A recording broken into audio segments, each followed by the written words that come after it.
Driving through these old rolling hills to the closest place to heaven I know. Heading north through Kentucky to the only place I'll ever call home. I'm leaving the bluegrass state behind, waiting for me on the other side.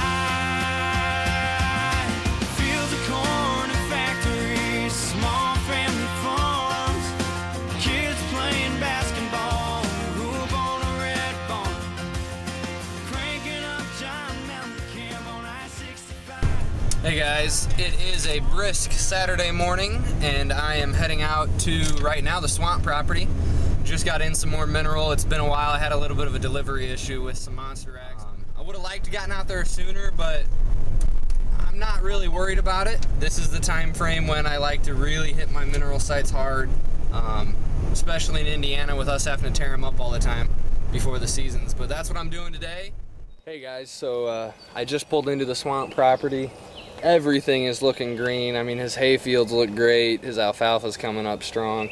But we're gonna go on back there and we're gonna revisit that mineral site that I opened up maybe back in like February or so. You know, I don't get paid by Monsterraxx. I'm not on their official pro staff or anything like that. So, you know, this is just coming from a guy who this is the mineral supplement that I discovered. Gosh, I think now 2 years ago or something like that. Before that, we had used everything from trophy rock to deer cane to 30-06, stuff like that. And, you know, while it attracted deer, the sites didn't get pounded like, you know, you say everybody says they're supposed to.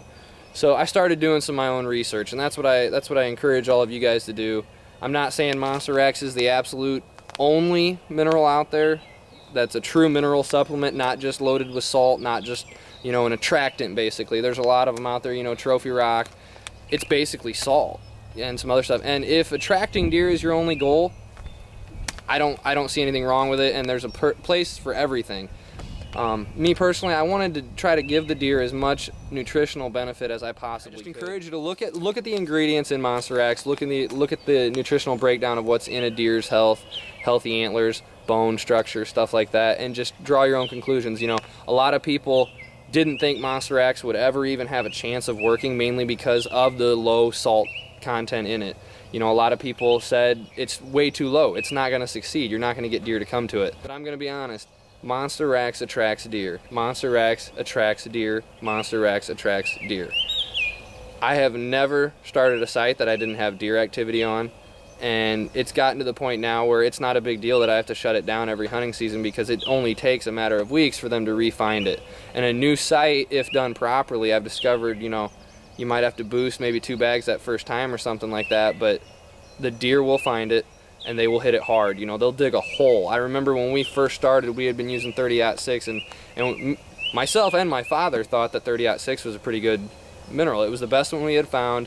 Deer would come to it, and they somewhat pawed at it and stuff, but when we saw that first year of Monsterraxx and how deep the hole got from the deer, we were believers for life. But yeah, just do your own research, look into Monsterraxx, look into some other ones, and really check out the breakdown of the nutrients. In my opinion, you're not going to find a better breakdown, and to be honest, you're not going to find a better family business as far as the businessman behind it. Great family. Tom Lester is one of the nicest guys you'll ever meet. He believes in his product though, so, you know, just review it, and he's willing to put it up against anything, which I think is really awesome of him. More businesses need to do that, so I'm gonna get out there and I'll take you guys along. Alright guys, so back that direction that I'm facing the camera right now, maybe 20 yards or so, is that trail that runs east-west up before it gets really swampy into a lot of briars and just thick stuff and canary grass. I've hopped south of that and I'm now in a clump of woods that a little bit more fertile ground. It's not as waterlogged. It's kind of a little chunk of woods that runs in between a couple 2 tracks, and I think it's probably the best case scenario for the mineral. But right here, right there is basically where I'm going to put the mineral. That dead log right there, I'm going to get rid of this long one, and I'm going to dig a trench right there, put a bag down maybe 6-8 inches, mix it in with the soil, then put a new bag on top.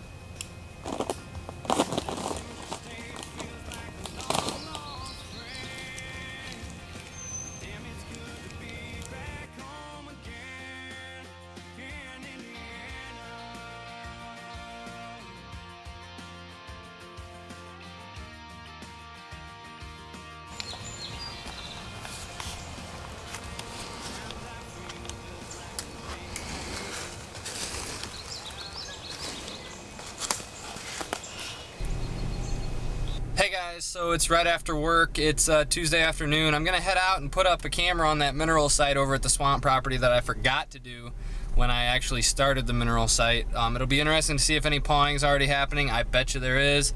But we're gonna get a camera up on that site because I forgot the cameras that day, and probably leave them set for a good month and a half, and probably won't go back until we have to refresh the mineral unless we're out there for something else and it's advantageous to check it. So that's what I'm gonna do now.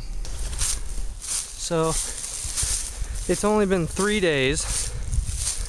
Let's see how the mineral site looks. Holy cow! Oh my gosh! Look at that. Look at those holes. They've dug everywhere. Woo! Wow.